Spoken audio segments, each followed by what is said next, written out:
Something Was Wrong covers mature topics that can be triggering.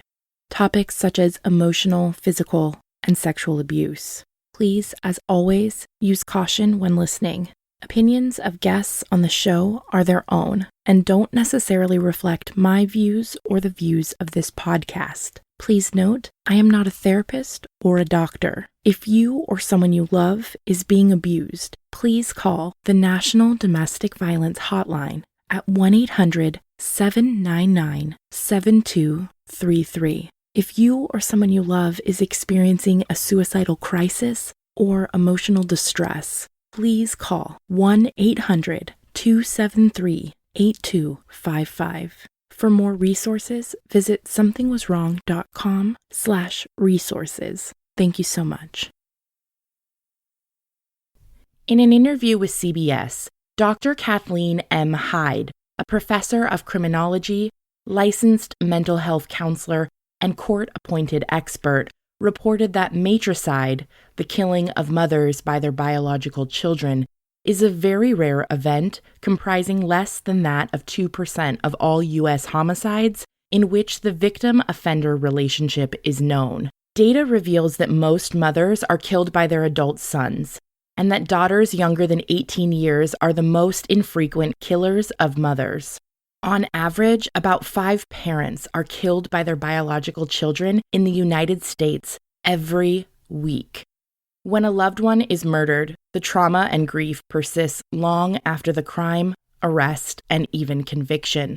Murder victims' families not only have to navigate grieving a loved one in a horrific way, but they also have to plan burials and funerals, complete overwhelming amounts of paperwork, try to seek justice for their loved one, and learn how to navigate existing in a world they no longer recognize. I'm Tiffany Reese, and this is Something Was Wrong. You think you know me, you don't know me well at all. Think you know me, you don't know me well. You think you know me, you don't know me well at all.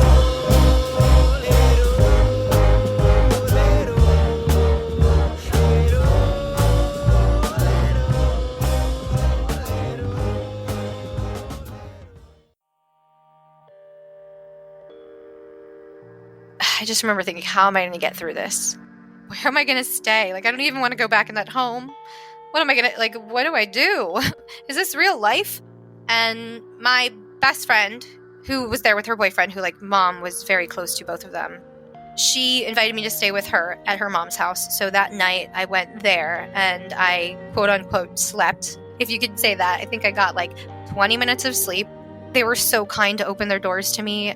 They threw a mattress on the floor and I just tried to crash. I did my best, but I couldn't get the image of my mom out of my head. I couldn't get what am I going to do next? What am I going to do without her? What am I going to do? What do I do with the house? What do I do with life? What do I do? Can I get through this? And the next day came. My other best friend at the time, her mom came to visit me and was look, we have a spare bedroom. They had a beautiful home in Calabasas. We have a spare bedroom. Come stay with us. And I did. I kind of just hopped from home to home, if you will, that extended themselves to me like that. And one thing I've learned in this whole experience was, and is still every day, the more I share, is that no person is an island. No person is alone if they have friends, but also if they just open themselves to are vulnerable or hey, I need something. Most people are willing to give or be or love. And gosh, that's probably what I felt that my entire life, that that helped me through all of the crazy shit, especially in those following hours after my mom's murder. I was kind of raised to believe that friends are always family. My mom, the interesting thing, my mom lost her mom in essence when she became a mom.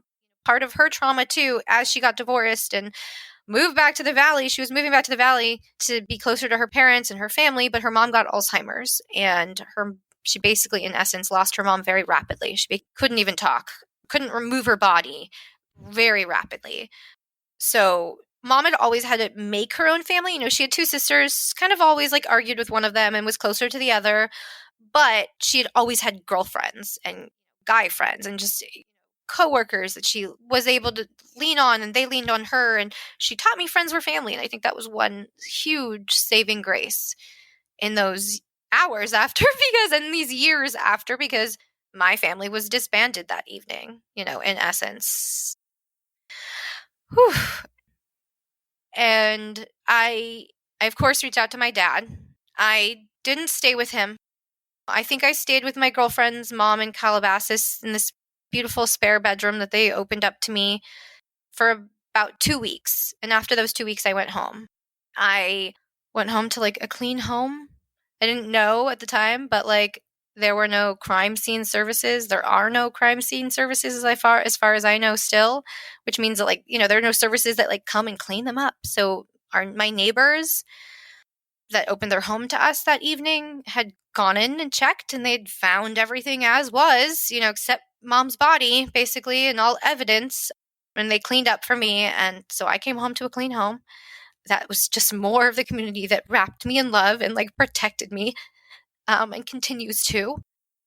Oh my God, Amy, what you've been through is like, just, you're incredible. And like, I'm just so glad you had people who showed up for you. And that's like, the gift your mom left for you. Oh, for in sure. A way. For And sure. like, She taught me how to make those connections, but she also just made so many of those, like so many that people were just, so many. I'm just so sorry. One of the saving graces also that week. Now, I say that week because in the Jewish religion, we have to bury people rather quickly. Don't quote me on the actual time limit. I can't remember. I've had to do it a couple times since then, but I don't remember. But you have to do it within a few days. Definitely within the first week of death. And as stressful as that was to plan a funeral, I mean, like, holy cow. Like, I mean, we had to wait for her body, God, to be released, to get the death certificate, like other things had to happen. So maybe it didn't quite adhere, but like we followed the law as much as we could, like the cemetery law that she wanted she'd be buried with her parents. I had to pick a plot. All these things a 22-year-old shouldn't have to do relatively alone. I had my aunt who definitely stepped in by my side and who's been wonderful, my mom's sister. But the saving grace was actually not planning that funeral, but throwing her that funeral, having that funeral, and just seeing that funeral was like throwing her last big ass party.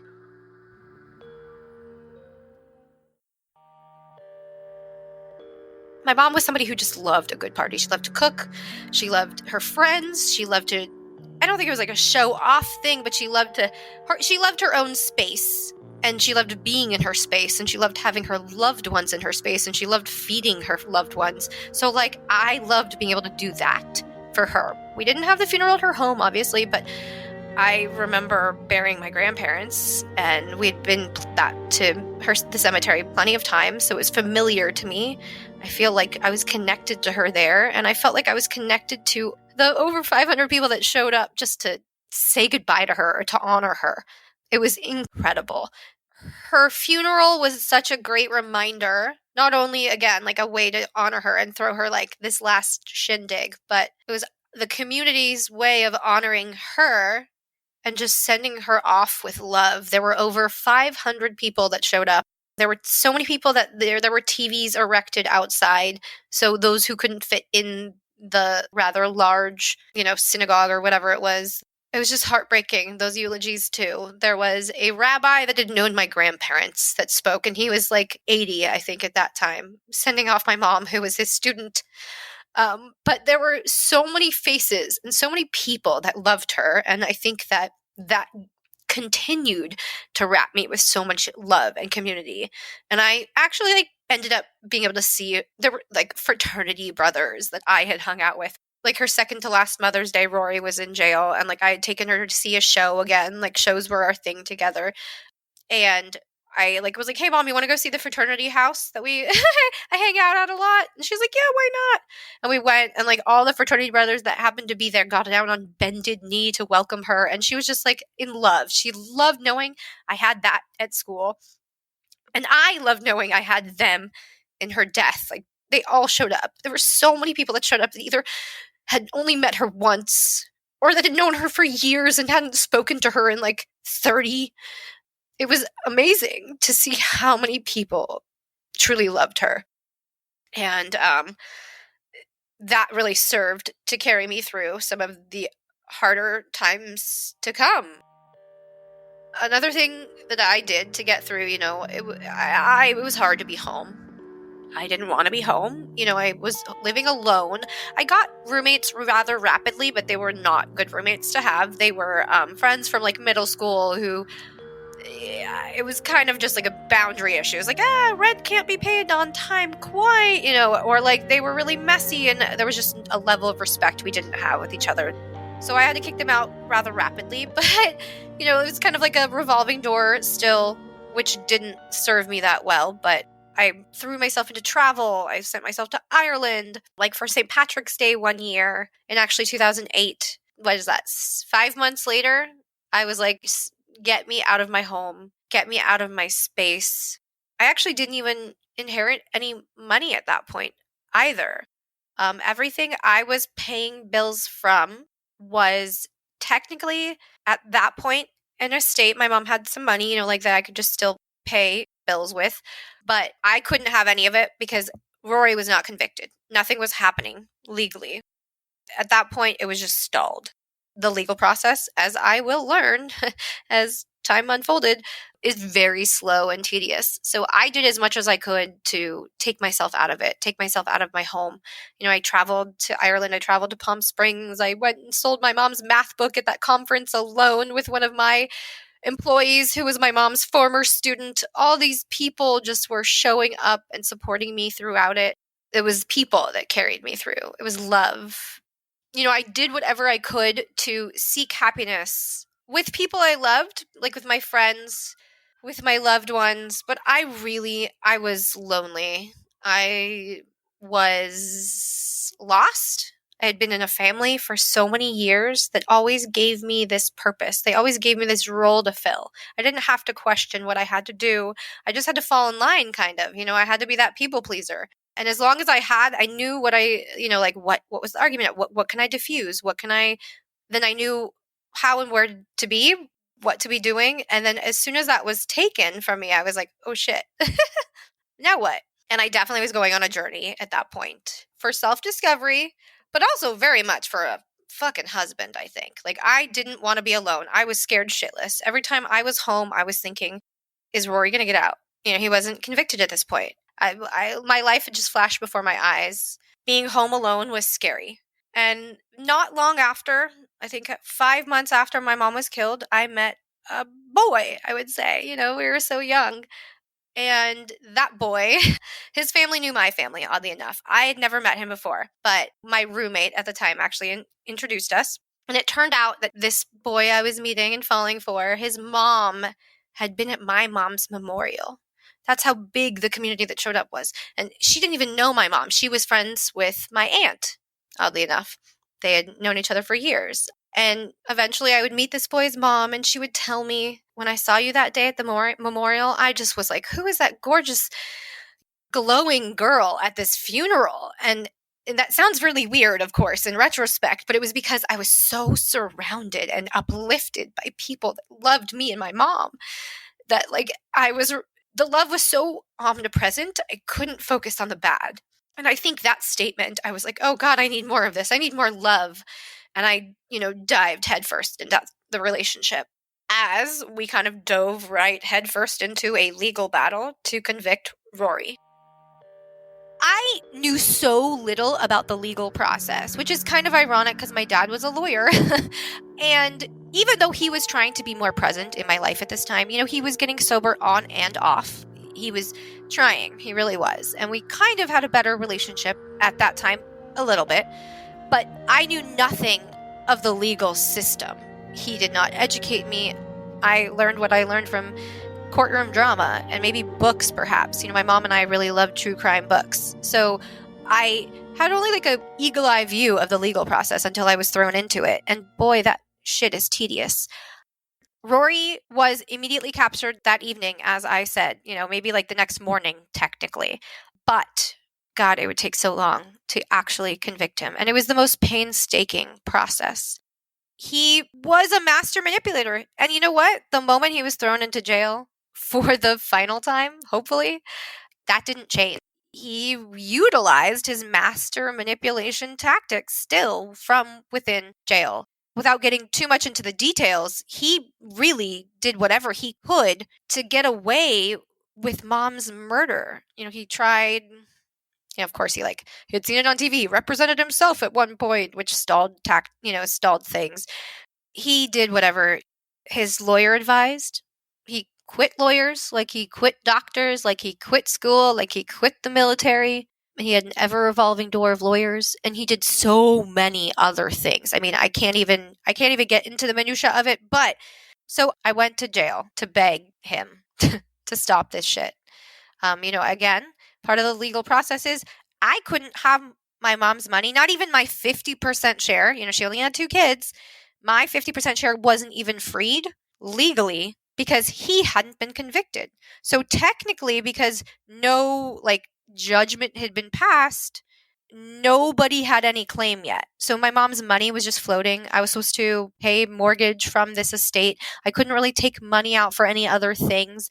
My mom had a life insurance policy, oddly enough, that was left in my dad's name. And in this huge moment of clarity, I guess, my dad gave me that money. So I was kind of just persisting off of this old ass life insurance and hoping it could last me until I got the rest of my money. So God, the process was just awful. It was almost as painful as the abuse that he inflicted on us outside. And I got such a tainted view of the legal process from our family's point of view. It took us years to know that Rory would be behind bars. In those years, I tried again my best to heal. I dated that boy for a while. Then I got married to that boy. We did a lot of traveling. We did a lot. We were always on the go. I think maybe it was because we were probably escaping, the drama, maybe escaping some of the tensions in our relationship. It wasn't a perfect relationship, and I didn't know that. In my head, coming from where I came from, boy, I thought I was in heaven. But as time unfolded, we moved in really fast. I was alone. I didn't want to live alone, I guess, I think I was living with him by maybe 11 months after my mom's murder. And it was because I think I wanted love. I wanted to be grounded. I wanted to anchor myself to someone. But I also think I was searching for Mom a bit, maybe because literally his family knew my mom. And sometimes when I was at his bigger family events, they would tell me stories about her. And it was just kind of magical, to be honest.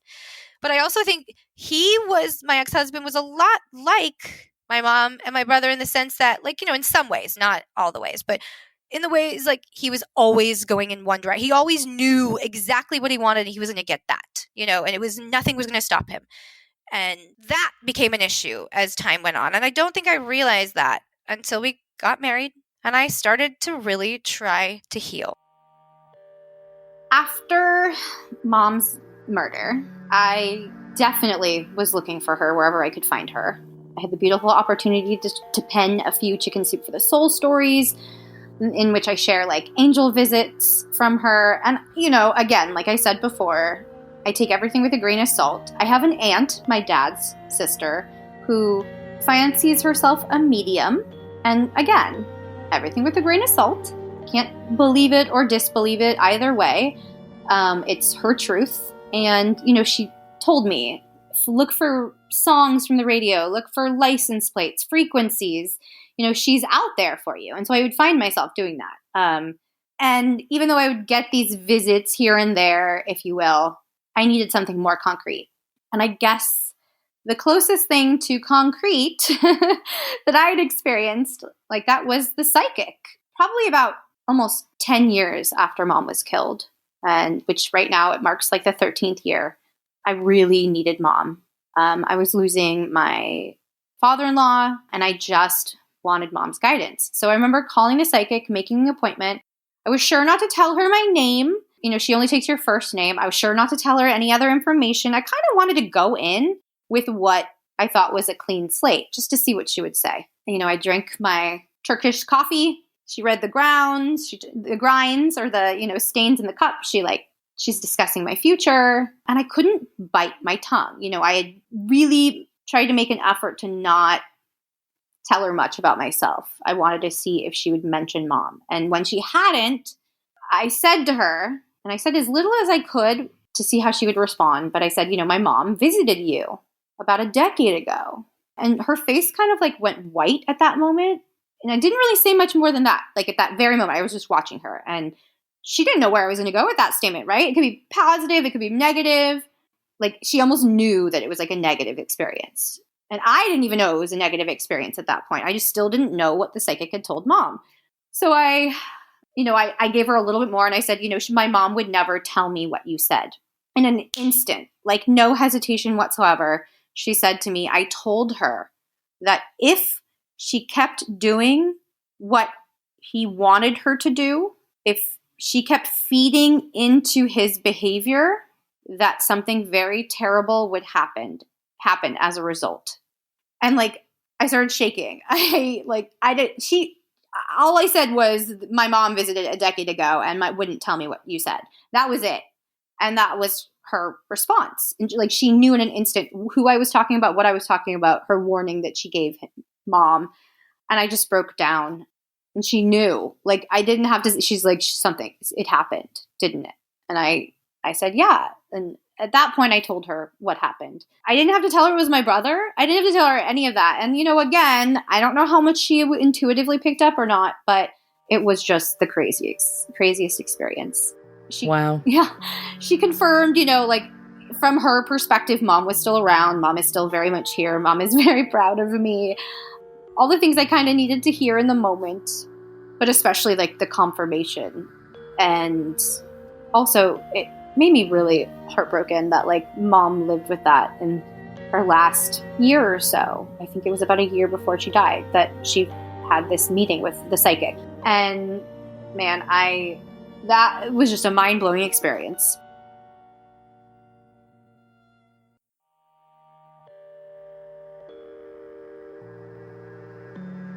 In the end, was a plea deal, in essence, which implies that in a very short time, he actually will be up for parole. The process of that in America is very interesting, I have found out. I'm going to have to basically fight to keep him in prison for the rest of my life, or the rest of his life, whichever, is longer. And it's kind of shocking and heartbreaking to me still that I will have to employ much of my energy, which mom told me to protect, doing that. I don't think murder victims ever really receive justice. Their family member has been stolen. What is there to get back that would ever equate to that? Nothing. There's no money. There's no legal process it could ever measure or equate. But I'm still going to work for whatever I can get, I guess. And I'm going to have to. That's the process that victims face. In essence, whenever he comes up for parole, whenever that might be deemed by the parole board, and things like that are dependent upon activity in jail or in prison. While he's in there, I actually am not, as the victim even, it's really interesting. I've had to keep myself and stay really proactive, staying on lists. He was moved to prisons and I didn't know. I wasn't notified. I had to kind of stalk him online to figure it out. And when I did, God, that was a scary moment. Not in prison anymore. What? No, it didn't say those exact words. But basically, that's how I read it. And it was just that he got transferred without my notification. And again, if he was released, I wouldn't be notified either unless I made the effort to put myself on a victim's notification list.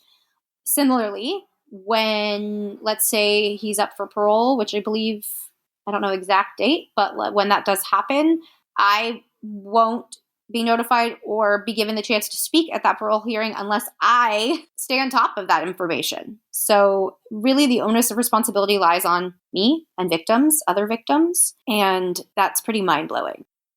I remember in the process, 15 to life is second-degree murder, 25 to life is first-degree murder. And I'll break down those sentences, I guess, I learned in the process. 15 to life, second-degree murder implies that they fully did it. They're accepting, or they're going to be guilty. They're going to be convicted of murder, but there was no aforementioned thought about it. They didn't plan it out. It was kind of like an impulse deal, I guess you could say. 25 to life, first degree murder implies that there was planning, that, there was intention, clear intention before the act was committed. I was told, and I've been told since by my therapist right now, who has experience in the prison system, which I have found such a, in all my therapists I've had, I love that direction in her field. And that it's helped so much finding a niche therapist. But she explained, and so did the DA explain to me, that the district attorney, that most of the time when life is part of a sentence, people are not given parole. But again, most of the time doesn't make me feel comfortable, especially when he's spent the majority of his life torturing us and has the potential to get out or be paroled at any point. I remember Christmas Eve. So Christmas Eve is my birthday. I don't know why this specific birthday or this day was just nagging at me, but I had to know what was happening with Rory. I remember trying very hard to find out, what officer was in charge of him, or not parole. He's not on parole yet, but it took me great effort to find out what officer had the jurisdiction over him in his current prison. And once I did find that out, I actually reached her, oddly enough, on my birthday one year, Christmas Eve.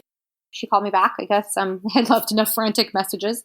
And I think this was actually after going online and finding that he had moved prisons. I just wanted an update. Okay, so he's moved prisons. Was there a reason? And she couldn't, once I actually got a hold of this officer, she actually couldn't give me any information. Even though I confirmed my identity, even though I confirmed I was on the list of notification for all these things, I can't actually get any information. I don't know even if he is up for parole, technically, if he's, having bad behavior, quote unquote, in prison, he could not be eligible for parole. She couldn't even tell me if there were infractions that he had or faced. All of that is private information. So I basically have to live in limbo, knowing that there might be an impending parole date or parole hearing, but there might not be, because who knows? I can't know, which is absolutely insane to me. He definitely tried everything he could from within prison to still exact control over me, and when I was on the outside, So I can't even imagine if he was infused with total freedom again. I have sympathy for my brother, Rory, and his mental health diagnoses. And I believe in mental health. I believe I'm a mental health advocate, but I think that he used his diagnoses as a weapon. He definitely weaponized it, those labels that he was given towards us, and, I see mental illness and mental health more as a journey. We all have our own responsibility of caring for ourselves in essence first. As a parent, it's kind of hard sometimes, and sometimes it's just hard as a person. We get caught up in our lives. But I do believe, though, that mental illness or labels that we might accrue along, the way, they're not for that. We're not meant to be labeled. We're meant to learn ourselves. We're meant to educate ourselves, and we're meant to educate other people. I think that, unfortunately, Rory took no responsibility in that. And I think that if he was given, he took no responsibility in caring for his own mental health. He just kind of turned around and threw it at us, and then use it as an excuse eventually. So if he was ever let out of prison, oh my God, I fully believe, even if he's, spent 20 years, 40 years, at any point, if he ever gets out, knowing him, he'll, he's already seen the other side. And then he gets freedom again. Oh no, he would definitely try to hurt somebody, or hurt me, or I would be very fearful for my life. With that said, in terms of personal responsibility and mental health, that was my issue with, and I guess the reason Rory could abuse us for so many years, is that he actually just weaponized his diagnoses. There was never any personal responsibility that he ever took in any situation that we ever faced, outside or inside of the home. He actually just kind of brandished his diagnoses as a weapon. He would use it as an excuse at school or at home, at work, to get out of taking responsibility for his very abusive actions. And I think that that's the problem with abusers. They will use, anything really. Abusers can use anything to abuse. Anything can be a mechanism for abuse. If religion and children can be weaponized, mental health can be weaponized as well. And Rory definitely did that. And if he ever got out, I think that behavior would be validated in his mind. If he does receive parole, he'll have done the worst thing anyone could probably ever do. One of, not to quantify or qualify trauma, but to murder your parent, that's called matricide. Or to murder someone in your family, familicide.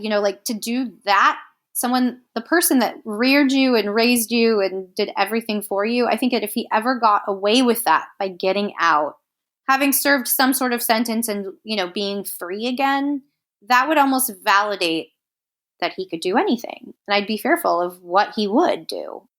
I think he was that kid who would have gone to school and shot up the school, or he had the access to weapons. He had the excuse for his behavior, which he gave to himself. I'd be scared not just for myself, but for everyone around him.